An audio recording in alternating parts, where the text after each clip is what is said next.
So today we're going to talk about an emerging artist, Oski, coming from Haiti, and he has been coming back and forth from Haiti to Montreal and how he's been with us since 2016.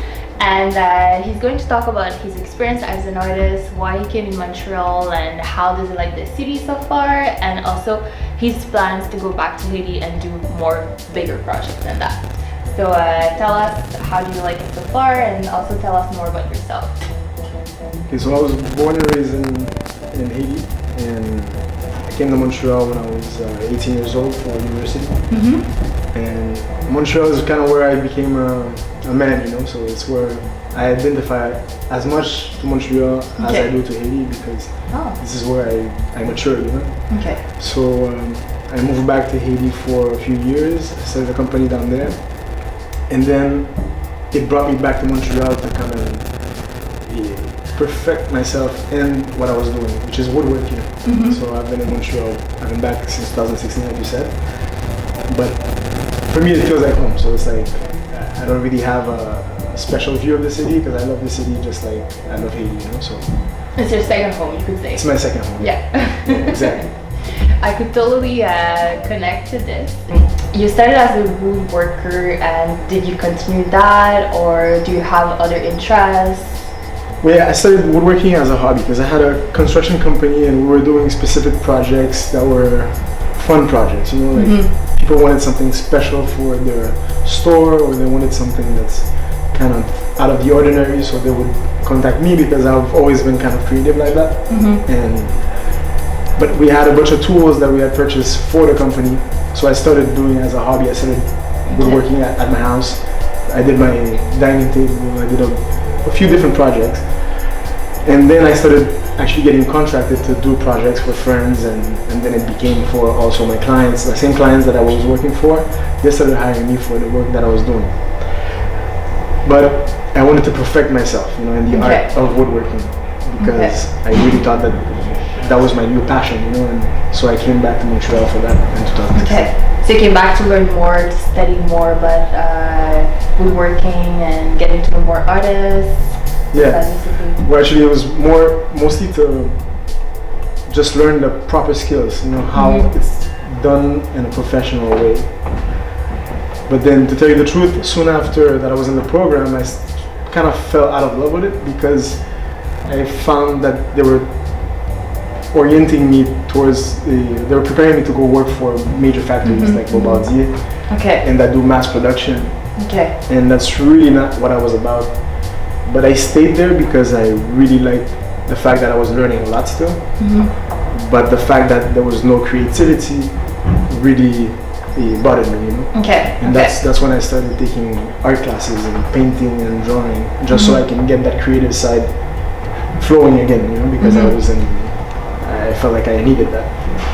And after I finished the woodworking program, I kind of took a step back from the woodworking, and I asked myself, why did I love it so much before, and after this program I didn't have the same feeling towards it. And it's because after I asked myself the question, I realized that it was the creative aspect of it that I liked. Because every time that I approach a project, I approach it like a sculpture. Because it was unique for that person based on the space that they had. So that's why I wanted to pursue artistic lifestyle instead of just doing straight woodworking. That's super interesting. And at the same time, do you think you have any social interest in your art? Do you include some social issues? Like, do you express yourself in it? Like, well, yeah, in my paintings I do. My paintings I do, because I grew up in Haiti, and it's as you know, it's a place where, as we're kids, in the dining table we're always implicated in all the political issues, you know. Our parents talk about it, the family dinners, they talk about it.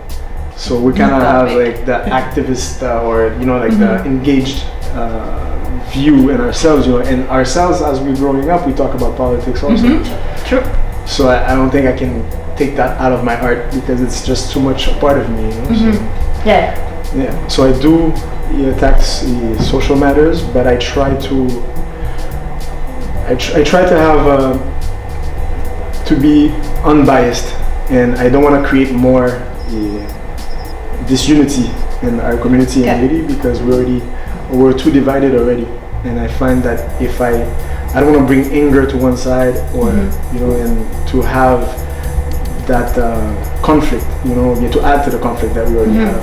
I think it's the time that we need to reunite, you know, as a nation, so that we can move forward. Yeah, totally understand that. Sometimes activism can create division in the community or in the country. So it's your way of being an activist. It's really, you do it through your art, and you do it like very in a subtle way, so you don't really like create more hate. Sometimes activism can do that. What would be your next project for this year? Do you have anything planned that you would like to share with us before, or? I just applied for a grant for research and experimentation on Haitian migration. That I'm trying to see the perspectives of the people that leave Haiti, the travel that they do, you know, the ones that go to Brazil and that cross Latin America, and then after that they end up in the doors of Canada these days. And also I want to see the perspective of the Canadian people receiving those immigrants, to see how they perceive us Haitians, our culture, and how, you know, they perceive us in general, you know. Just mostly perspectives. I don't want to attack the policies and the governmental part of it. It's just mostly the people, you know, the different people receiving Haitians and the Haitians themselves traveling.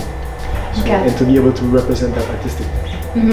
That's really interesting, because I feel like you can bring communication with that type of activism. You can actually understand the other party and the Haitian side, and also the country who's receiving the Haitians. And for the show itself, I would like to have everybody, Québécois and you know, and Haitians there, and to be able to open a platform of communication. Totally. Just so people can understand each other better.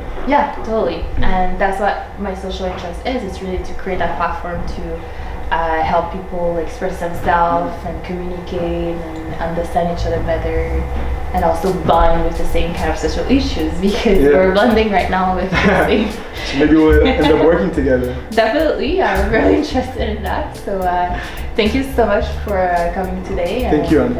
And then best of luck in your future endeavors.